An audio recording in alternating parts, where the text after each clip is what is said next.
All right, we are now good to go. So, I'm your moderator. My name's Lloyd Rankin. I'm the conference organizer. You'll see me a bit, but I'm not going to be saying the important stuff. That'll be the guys next to me and the other people in the room. I do want to do our safety moment. And you'll notice that, Annabella, would you mind standing up for 1 sec? There she is. You notice that we have a woman construction worker wearing an exoskeleton. And this exoskeleton allows the worker to have their arms over their head for extended periods of time. It's a great equalizer. Whether you're a man or a woman, you're going to get tired doing that. But with the exoskeleton on, everybody has a much easier time at work. These exoskeletons cost, I believe, under $1,000. And they allow workers to be much more efficient, much more effective, and most importantly, much safer. So some of the technology that we're talking about, it sounds like it's far in the future. It's actually heavily in use right now. And you're going to hear again and again us talking about the fact that we need to diversify the workforce. We need to get younger workers. We need to get more gender balance. We need to get a more diverse workforce. So let's get into the mobile app. You should all have it posted, but here's how you do it. Go to the App Store, pick the Eventry app. The access code is 953931. You're going to have to put in your email address, and your password will be your last name. It is case sensitive, so only have the first letter capitalized, the rest won't be, and that will give you access to the app. That'll tell you what sessions we're having, where those sessions are, and you can use that to determine what you're going to do over the next 2 days. We have a survey. The University of Texas at Austin is trying to gather information that will be used for research. If you want to participate, please take a picture of that QR code. It'll take you to the survey, and you can fill it out at your leisure. Vishal, could you stand up for a second? There's Vishal. He's a graduate student over at the University of Texas at Austin, and he would dearly love to be a PhD soon, so he needs your help. So we want to thank you all for coming to the conference. Here's where we have people coming from. Now, I may have missed a couple of places, but Nigeria, Germany, United Arab Emirates, Martinique, Malaysia, Japan, Indonesia, United Kingdom, Italy, Brazil, and of course, there are some Canadians here and a lot of Americans here. So we want to thank everybody that's come, but especially those that have taken 20 or 30 hours to get here. Here's our platinum sponsors this year. And you can see that we've got a large number of sponsors. Shell has been a very strong supporter of the conference for years, and so have a number of these people. We also have our gold sponsors, and again, they've been great sponsors for us. And finally, we have our exhibitors and specialty sponsors. And one that we want to specifically recognize is S&B, because they are sponsoring lunch today. So if it's a good lunch, it's on S&B, and if it's a bad lunch, it's on Group ASI. Okay, just want to quickly thank our boards and our think tank. We have an executive steering committee and an advisory board that helped put this together. They told us what information would be most valuable to you, and we've been able to pull the program together based on that. The think tanks, we've had a number of think tanks working, one on technology, another one on future leaders, another one on women in construction, another one on metrics. So there are a number of think tanks that have actually pulled together information, and they'll be doing presentations at the conference.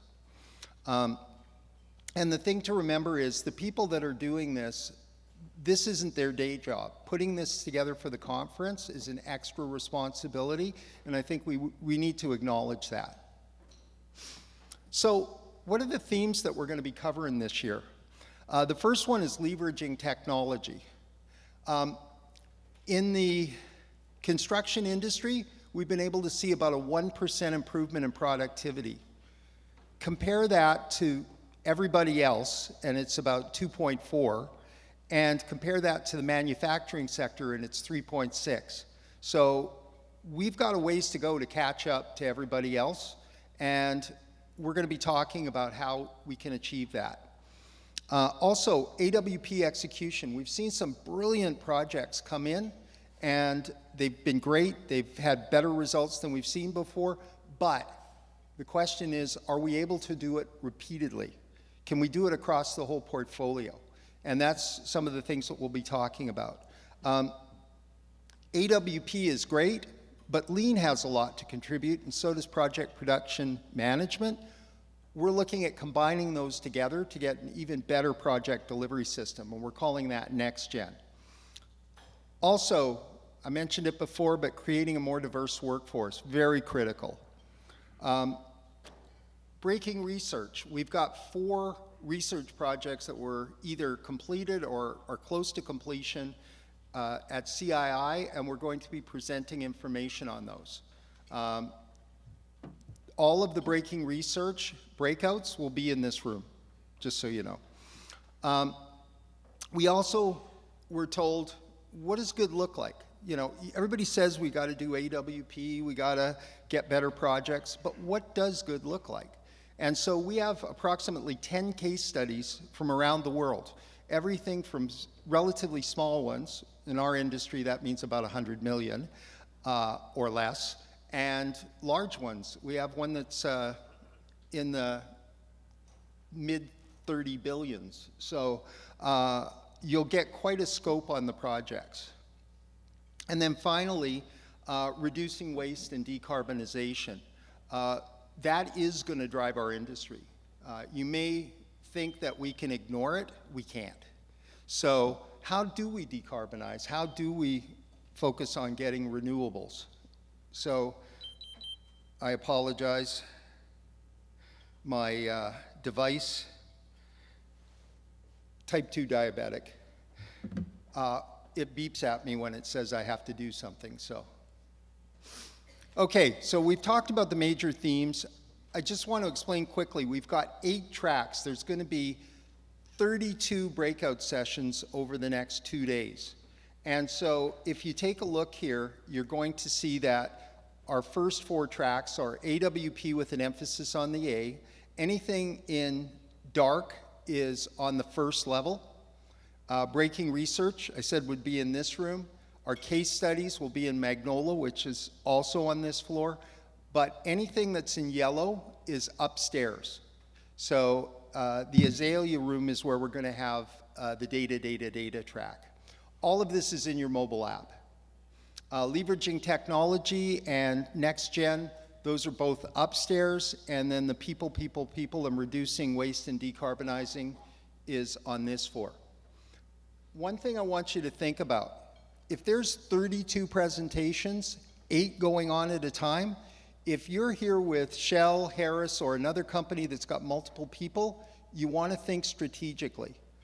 What do we want to find out about, and how do we get that information? If you've got 5 people going to one session, you're missing out on 4 other sessions. So strategically take a look at that. Now, you might say, well, we all had to register for the breakouts already. We found that a bunch of people didn't register. So as a result, we're going to have people moving around. We've set up the rooms. If you go to a room and it's full, go to another room for a different session. If you are registered in that session, then you take precedence. But if you haven't registered in a session, then you may have to make an adjustment. There's a Capital Projects Leadership Forum on Thursday, and basically it is a free invitation-only event. We are almost full, but we do have a few spots. So if you are interested in attending that, please reach out to myself or my lovely wife, Lisa, and we will register you. That's also at this hotel. Questions that we always get, the slide decks, when will they be available? We will have them posted within 2 weeks, and the videos will be up within 3 weeks. You probably heard that we have on demand. We have a videographer at the back who's recording everything in this room. And there are some people that paid just to get the on demand. Everybody here automatically gets the on demand. Everybody here automatically gets all the slide decks. So we will get those up for you as quickly as possible. But if you have any questions that are administrative, please ask me. Now the important stuff. I'm handing it over to Jay.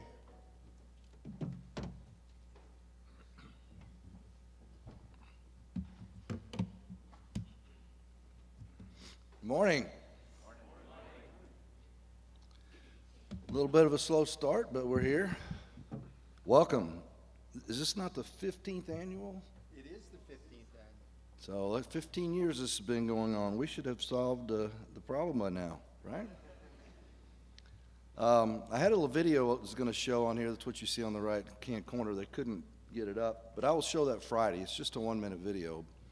But the intent of it was, it's almost a 50-year-old video that is telling a young person who's going to be in year 2000 or something, using a handheld device and a small computer and being able to talk into their computer and things like that. So you'll be able to see it, but it just gives you the reality of 50 years ago. What did we think about where we would be today? I mean, 3 years ago, think about it. Did you think it would be where it is today? What's it going to be like, the next 10 years or 50 years? Lots of opportunity, right? So I thought I'd just maybe kick the week off in a positive way, but a challenging way. It's important that we apply advanced work packaging concepts and principles. We've been doing this in the front end, right here in the last few years, realizing that the front end of our projects so impact the efficient execution and commissioning of our projects. So we need to capitalize on the efforts of AWP, as Lloyd said, Lean, IPD, and other approaches that help us get to this point, right? And we need the technology solutions in order to have visibility and to integrate these things and to have data that actually makes sense to us and that we can apply our constraint management to. So this approach that we need to take needs to deliver some capacity to an organization, and it needs to add capacity to the organizations and individuals for improving things like quality, safety, schedule, cost, and to reduce our carbon footprint. So I believe there's an opportunity to start shifting the needle. I think we've been applying industry as a best practice and an approach for a long time.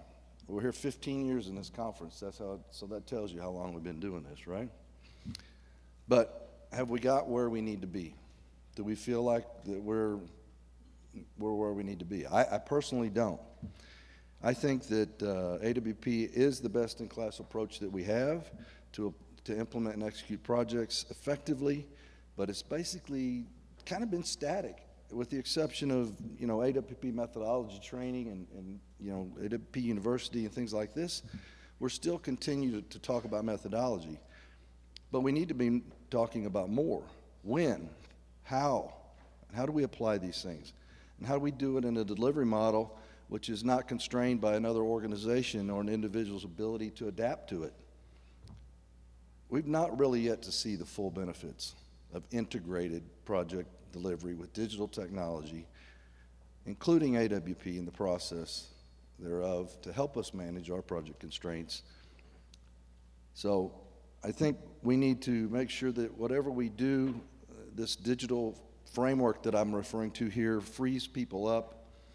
Can you hit the next slide, please? Oh, yeah, go ahead and hit it. Frees people up to do their work and to focus on their role in such a way, I got the slide clicker, that's what I'm talking about. I should have done it, there you go. And this is totally to confuse you, by the way. Don't try to read it. It's an integrated project landscape, engineering landscape. So we would call this our discipline delivery plan. And it integrates all the different engineering elements that we have in the front end of our projects. This is stuff before you get to execute. So the point of it is, look at how much data has to flow around. And how can we take all this information, read it, one, turn it into information, two, such that we can have some knowledge about where we're at and what we're doing. And again, this is front end only. This is not even get into that to execute. If I were to throw up the construction and execution DDP, you would, or discipline plan, you would, it's just the same thing. It's a bunch of bubbles that you couldn't read. But that just gives you the amount of volume, I think, that exists and the amount of effort it's going to take to have some kind of framework that allows us to do this and to get commissioning and to get execution right. So I think this time is to collaborate, and we need to start to move this needle today. So I guess I'll call this a call to action for this group, for the industry. Let's figure out how to do this. Let's do it smart, and let's advance what, when, and how we execute projects and commission them. And I hope to see over the next 2 days with these presentations where these things fit in. How do they fit together, right? So I look forward to it, and I'll turn it over to Ted. Thank you, Jay. Ted Weitzman with Worley Global Project Delivery. It's an honor to be here. I want to thank both Lloyd and Jay for including me on this committee, for putting this conference together. And I've been in a room before when Jay has made a call for action. Last time that happened, it was a smaller group, and the doors were closed, and he literally said, "We're not leaving until." Who was in the room? I know there are people out here that were in that room, CII conference a few years ago, and that call to action resulted in the creation of the CII AWP data requirements, which are gaining adoption, continuing to be worked on, and as of right now being put into a CFOS compliant data model, where CFOS will include it as part of their standards envelope, which is really quite amazing. And that was what, 3 years ago that we published that? Yeah, 2019 the call was made. We published in 2020. And what I want to ask the group today is how many of you are willing to answer this call for this future enhancement and development of AWP? All right, that's good. It's not great. So we will encourage you throughout the next couple of days to rally to this call. And I'm going to go ahead to the next slide. And I'll say that one of the reasons why I think we need to rally to this call is who's familiar with this diagram from RT319 CII? It's the maturity productivity curve, which shows AWP adoption and field productivity, right? The impact on field productivity. I am 100% convinced in my practice, my experience, that increasing on this maturity curve, especially now, looks more and more like digital project delivery. Good AWP could be synonymous in my mind with digital project delivery, which is another reason why I 100% support this call, and my hand is definitely up in this call to industry to rally around this action. We've got to figure this out, because in order to increase across this maturity curve, you've got to do it. With that, I am the only person standing between you and the call and also this conference, and I'm just going to close with that and say thank you, and looking forward to reaching out and talking to you as many as possible. So thank you.